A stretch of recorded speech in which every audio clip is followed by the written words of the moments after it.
ನೋಡ್ತಾ ಇದ್ದೀರಾ DNK express news. ಇದು ಜನಸಾಮಾನ್ಯರ ಧ್ವನಿ. ಆಲ್ ಕರ್ನಾಟಕ ಸುನ್ನಿ ಮುಷಾಯಿ ಕೌನ್ಸಿಲ್ ಬಾಡಿ ಜನರಲ್ ಮೀಟಿಂಗ್ ವಿಧಾನ ಪರಿಷತ್ ಸದಸ್ಯರು ಹಾಗೂ ಕರ್ನಾಟಕ ಸರ್ಕಾರದ ಮುಖ್ಯ ಸಚೇತಕರು ಶ್ರೀಮಾನ್ ಸಲೀಂ ಅಹಮದ್ ಮಾತನಾಡಿ, ಇಂದು ನಡೆದಂತಹ ಸಭೆಯಲ್ಲಿ ಸರ್ವಾನುಮತದಿಂದ ಗುಲ್ಬರ್ಗಾದ ಸಜ್ಜಾದೀನಶಿ ಹಾಗೂ ಕರ್ನಾಟಕ ರಾಜ್ಯ ವಕ್ಫ್ ಅಧ್ಯಕ್ಷರು ಅಲಿಬಾಬಾ ಅವರಿಗೆ ಈ ಕೌನ್ಸಿಲದ ಅಧ್ಯಕ್ಷರನ್ನು ಸರ್ವಾನುಮತಿಯಿಂದ ಅವಿರೋಧವಾಗಿ ಆರಿಸಿದರು. ಇದೇ ಸಂದರ್ಭದಲ್ಲಿ ಕೆಪಿಸಿಸಿ ಉಪಾಧ್ಯಕ್ಷರಾದ ಶ್ರೀಮಾನ್ MB ಸೌದಾಗರ್ ಅವರು, ಧಾರವಾಡ ಜಿಲ್ಲಾ ಗ್ರಾಮೀಣ ಅಧ್ಯಕ್ಷ ಅನಿಲ್ ಕುಮಾರ್ ಪಾಟೀಲ್, ಕೆಪಿಸಿಸಿ ಕಾರ್ಯದರ್ಶಿ ಮಖಂದಾರ್, ಮಾಜಿ ರಾಜ್ಯ ಯೂತ್ ಕಾಂಗ್ರೆಸ್ ಕಾರ್ಯದರ್ಶಿ ಅಕ್ರಮ್ ಸೌದಾಗರ್, ಹೆಸ್ಕಾಂ ಸಲಹಾ ಸಮಿತಿ ಸದಸ್ಯ ರಿಯಾಜ್ ಪೀರ್ಜಾದೆ ಮತ್ತು ಅನೇಕ ಮೌಲ್ವಿಗಳು ಹಾಗೂ ಎಲ್ಲಾ ದರ್ಗಾದ ಸಜ್ಜಾದೀನವರು ಭಾಗವಹಿಸಿದ್ದರು. ಕರ್ನಾಟಕ ಮುಷಾಯಿ ಕೌನ್ಸಿಲ್ನ ನೂತನ ಅಧ್ಯಕ್ಷರಾಗಿ ಖಾಜಾ ಬಂದೇ ನವಾಜ್ ಪೀಠಾಧ್ಯಕ್ಷರು ಹಾಗೂ ಕರ್ನಾಟಕ ವಕ್ಫ್ ಬೋರ್ಡಿನ ಅಧ್ಯಕ್ಷರಾದ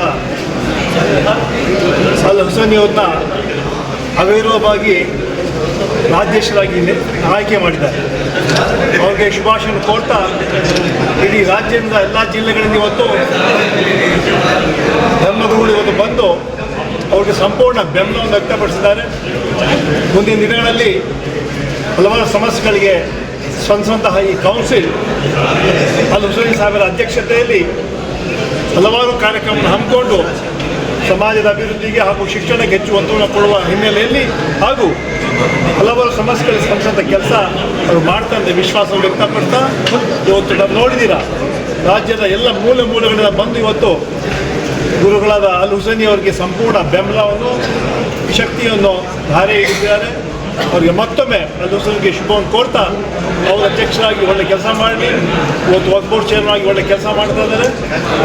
ಸರ್ಕಾರದ ಸಂಪೂರ್ಣ ಬೆಂಬಲವನ್ನು ಈ ಸಂಘಟನೆ ಕೊಟ್ಟಿವೆ ಎಂದು ಹೇಳಕ್ಕೆ ಬಯಸ್ತಾರೆ. ಯಾವ ಸಮಸ್ಯೆ ಬಗ್ಗೆ ಪ್ರಮುಖವಾಗಿ ಈಗ ಚರ್ಚೆ ಮಾಡಿದ್ದೀರಿ ಸರ್? ಈಗ ಇವತ್ತು ಅವರ ಅವಿರೋಧವಾಗಿ ಆಯ್ಕೆ ಮಾಡಿದ್ರು. ಇವತ್ತು ಯಾವುದೇ ಚರ್ಚೆ ಮಾಡೋಕ್ಕೆ ಹೋಗಲಿಲ್ಲ ಅವರು. ಇದಾದಮೇಲೆ ಅವರು ನೆಕ್ಸ್ಟ್ ಮೀಟಿಂಗಲ್ಲಿ ಕಮಿಟಿಗಳ ಮೂಲಕ ಬೇರೆ ಬೇರೆ ವಿಚಾರಗಳ ಚರ್ಚೆ ಮಾಡ್ತಾರೆ. ಇವತ್ತು ಅವರ ಆಯ್ಕೆಯ ಕಾರ್ಯಕ್ರಮ ಇವತ್ತು ಹಮ್ಮಿಕೊಂಡಿದ್ರು. ಅವರು ಅವಿರೋಧವಾಗಿ ಎಲ್ಲರೂ ಸೇರಿ ಅವ್ರನ್ನ ಆಯ್ಕೆ ಮಾಡಿದ್ದಾರೆ. ಈಗಾಗಲೇ ಅವರು ನಮ್ಮ ವಕ್ಫ್ ಬೋರ್ಡಿನ ಚೇರ್ಮನ್ ಕೂಡ ಆಗಿದ್ದಾರೆ. ಸಮಸ್ಯೆಗಳಿಗೆ ಅರಿವು ಕೂಡ ಇದೆ. ನಮಗೆ ವಿಶ್ವಾಸ ಇದೆ ಅವರ ಅಧ್ಯಕ್ಷತೆಯಲ್ಲಿ ಇಡೀ ರಾಜ್ಯದ ಹಲವಾರು ಸಮಸ್ಯೆಗಳಿಗೆ ಸ್ಪಂದಿಸ್ತಾರೆ. ಹಾಗೂ ಅದೇ ರೀತಿ ಅವರ ಏನು ದರ್ಗಾಗಳಿರುವಂಥ ಸಮಸ್ಯೆಗಳಿರ್ಬೋದು, ಶಿಕ್ಷಣ ಸಮಸ್ಯೆ ಇರ್ಬೋದು ಅಥವಾ ಕಾಂಟ್ರಾಗಳಿರೋ ಸಮಸ್ಯೆಗಳಿಗೆ ಅವರು ಸಂಪೂರ್ಣವಾಗಿ ಕೆಲಸ ಮಾಡ್ತಾರೆ ಅಂತ ವಿಶ್ವಾಸ ವ್ಯಕ್ತಪಡ್ತಾ ನಾನು ಹೇಳಿ, ಇದೊಂದು ಐತಿಹಾಸಿಕ ದಿನ. ಇಡೀ ರಾಜ್ಯದ ಎಲ್ಲ ಗುರುಗಳು ಬಂದು ಇವತ್ತು, ಮುಷಾಯಿಖ್ಗಳು ಬಂದು ಇವತ್ತು, ಪೀಠಾಧೀಶರು ಬಂದು ಇವತ್ತು ಅವ್ರನ್ನ ಸ್ವಾಗತ ಮಾಡಿದ್ದಾರೆ. ಅವ್ರಿಗೆ ಅವಿರೋಧವಾಗಿ ಆಯ್ಕೆ ಮಾಡಿದ್ದಾರೆ.